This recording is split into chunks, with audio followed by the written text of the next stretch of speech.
वर्णन है। जितात्मना प्रशांतस्य परमात्मा समाहिता शीतोष्ण सुख दुखेषु तथा मानापमानयो। जिसके हृदय में परमात्मा का निवास हो गया है उसका जीवन ही बदल जाता है।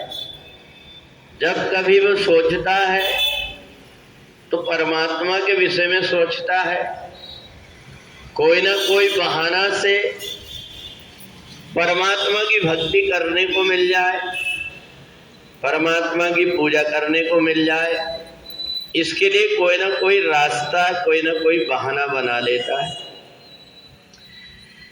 बहुत सी ऐसी जगह है जो व्यक्ति जानता है कि कार्तिक के महीने का इतना महत्व है, परंतु सुबह से उठ करके कौन परेशानी में पड़े, इसलिए वो ऐसी कोई व्यवस्था नहीं करना चाहते जिससे कि परमात्मा की भक्ति से व्यक्ति जुड़ जाए।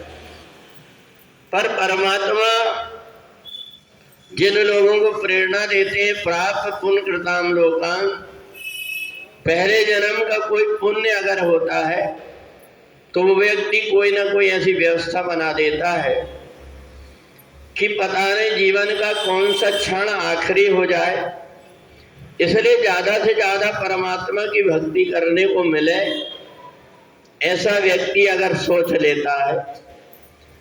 नित्य प्रति जो व्यक्ति गीता का पाठ करता है उसका हृदय भी, उसका शरीर भी पवित्र हो जाता है।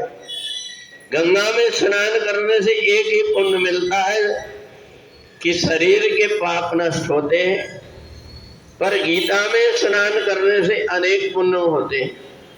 इंद्रियां पवित्र हो जाती है, मन पवित्र हो जाती है, आत्मा परमात्मा में जाके मिल जाती है, और हमारी वाणी, हमारा कान, हमारे हाथ, हमारे पैर, इस सब की सब पवित्र हो जाते हैं गीता से। पर इतना है, व्यक्ति का उद्देश्य पवित्र हो, व्यक्ति को ये ना लगे कि परमात्मा का बहाना लेकर के मैं अपना स्वार्थ सिद्ध कर लूं। संसार की कोई वस्तु मनुष्य के साथ जाती नहीं, परमात्मा अपने आप सब कुछ देते हैं, केवल हमें अपना मन परमात्मा की तरफ लगाना पड़ता है। और परमात्मा की तरफ जब मन लग जाता है हमारे भाव बदल जाते हैं। अगर कोई व्यक्ति बोल रहा है समझ में नहीं आ रहा है, या अपने से कोई गुस्सा होकर कुछ बोल रहा है तो बोलते हैं बड़बड़ा रहा है। अगर कोई व्यक्ति भगवान के पास आकर के बैठता है और वो ये सोचता है कि मैं भगवान की प्रार्थना करूं और उसको प्रार्थना करने नहीं आता, वो बैठा और जल्दी सोचता है 1 मिनट में मैं कैसे पूरा कर लूं, और वो हनुमान चालीसा पढ़ने बैठा है, हनुमान ज्ञान गुण सागर है, तो अपने आप को समझ में नहीं आ रहा है कि वो बोल क्या रहा है। तो भगवान भी कहते हैं तू गिड़गिड़ाते रहे।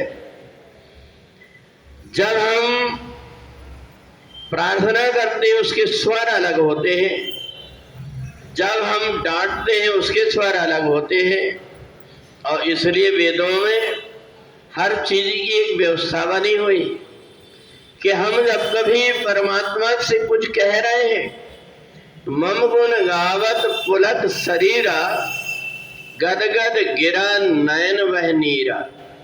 हम परमात्मा की स्तुति कर रहे हैं तो यदि हमारे भाव पवित्र हो और हम परमात्मा से जो कहना चाहते हैं, हम भले 1 घड़ी आधी घड़ी, ज्यादा समय नहीं है तो कम समय बैठ जाए, परंतु हम जो कुछ कहना चाहते हैं अपने मन के भाव से कहें परमात्मा को।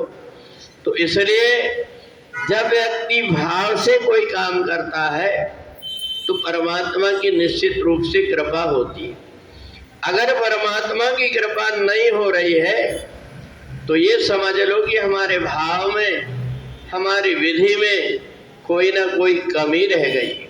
इसलिए उस कमी को दूर करने के लिए भगवान ने 6वां अध्याय बताया, आत्म संयम योग, जितात्मनः प्रशांतस्य, अपनी इंद्रियों को, अपने मन को, इनको जीत करके परमात्मा की तरफ लगो तो परमात्मा की कृपा होने में जरा सी भी देर नहीं लगती।